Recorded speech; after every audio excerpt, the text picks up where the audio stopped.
નમસ્કાર વિદ્યાર્થી મિત્રો, સ્વાગત છે તમારું તમારી પોતાની યુટ્યુબ ચેનલ માય ક્લાસમાં। આજે આપણે ભણીશું ધોરણ 8 વિષય હિન્દી ગાલા સ્વાધ્યાય પોથી સેમ 1માં પાઠ 4 ઉઠો ધરા કે અમર સપૂતો, જે એક સંઘગીત છે। ચાલો, કવિતા છે વિદ્યાર્થી મિત્રો, તમે કવિતાનો સરળ અર્થ આમાં વાંચી અને સમજી શકો છો। ચાલો, પ્રશ્ન નંબર 1 ચાલુ કરીશું। વિકલ્પો લખવાના છે। अमर सपूत किसका निर्माण करेंगे तो लखो डी देश का। नए प्रभात के पहले किसका अंधेरा है तो लखो ए गुलामी का। वीणा किस देवी के हाथ में होती है तो लखो ए सरस्वती के। हम किसके रक्षक और पुजारी है तो लखो बी सरस्वती मंदिर के। बीजो प्रश्न है खाली जगह पहली खाली जगह में लखो अमर, मुर्जे, विहक, ध्वनियों और ज्ञान। तीजो प्रश्न है वाक्यांश चुनकर विधान पूर्ण कीजिए। पहला में लखो इतिहास में सदा के लिए उनका नाम रहेगा। पची वह अज्ञान का अंधेरा दूर करता है। प्रश्न नंबर 4 निम्नलिखित प्रश्नों के उत्तर एक एक वाक्य में लिखिए। कवि ने धरती के सपूतों को किस लिए आह्वान किया है तो लोगों कवि ने देश का नव निर्माण करने के लिए धरती के सपूतों का आह्वान किया है। बीजू कवि ने प्रातःकाल को नया क्यों कहा है तो लोगों कवि ने प्रातःकाल को नया कहा है क्योंकि वह स्वतंत्रता का प्रभाव है। तीजू नूतन मंगलमय ध्वनियों से किसे गुंजित करना है तो लोगों नूतन मंगलमय ध्वनियों से जगत रूपी उद्यान को गुंजित करना है। चौथो कवि ने किसे शुभ संपत्ति कहा है। कवि ने सरस्वती के पावन मंदिर को शुभ संपत्ति कहा है। चलो, प्रश्न नंबर 5 2-3 वाक्य में उत्तर।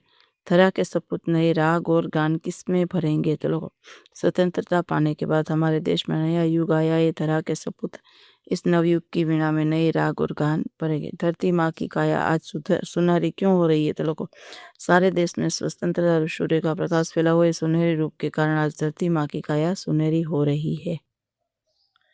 प्रश्न नंबर 6 निम्नलिखित प्रश्नों के उत्तर। कवि महेश्वरी जी धरा के अमर सपूतों से क्या कहना चाहते हैं। लखो सदियों की गुलामी के बाद हमारे देश को स्वतंत्रता मिली है। चाहते हैं कि देश के युवक स्वतंत्रता के बाद देश का नव निर्माण करे। वे लोगों के जीवन में नया उत्साह भरे, उनमें नए नए प्राणों का संचार करे, युग युग के मुरझाए हुए फूलों को नई मुस्कान दे, अपनी मंगलमयी वाणी से संस्कार रूपी उद्यान को गुंजित करे। हवे अधूरो जवाब पछी लखाओ विद्यार्थी मित्रों। कवि ने देश के सपूतों से क्या संदेश दिया है तो जोईने तमे लखी शको छो विद्यार्थी मित्रों।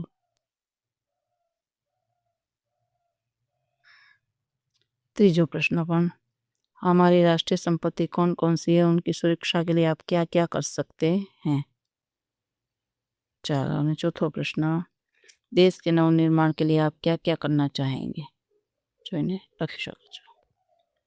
प्रश्न नंबर 7 निम्नलिखित अपूर्ण काव्य पंक्तियां पूर्ण कीजिए। चलो, हवे आगळ छे संज्ञा ढूंढकर लिखिए। जो लखी शको छो विद्यार्थी मित्रों।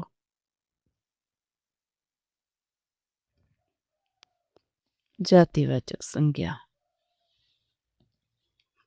भाववाचक संज्ञा ने जातिवाचक संज्ञा। 9वां प्रश्न बहुवचन में परिवर्तित करना थे। मुझे लुटेरे का डर था, हमें लुटेरों का डर था। पक्षी ने उड़ान भरी, पक्षियों ने उड़ाने भरी, उसने मुझे मिठाई दी, उन्होंने हमें मिठाइयाँ दी। चालो, जो विद्यार्थी मित्रों अधूरा जवाब है तमने अहींया लखवाना है। प्रश्न नंबर 6 1 नो जवाब, प्रश्न नंबर 2 नो जवाब, 6 2 नो और 6 3 नो जवाब, અને અહીંયા છેલ્લે 6 4 નો અધૂરો જવાબ। બધા અધૂરા જવાબ તમને લખાવી દીધા। ચાલો વિદ્યાર્થી મિત્રો, આજના વિડીયો લેક્ચરમાં આટલું જ। જો તમને વિડીયો ગમે તો લાઈક કરશો, તમારા મિત્રો સાથે શેર કરશો અને મારી ચેનલને સબસ્ક્રાઇબ પણ કરશો। આવજો।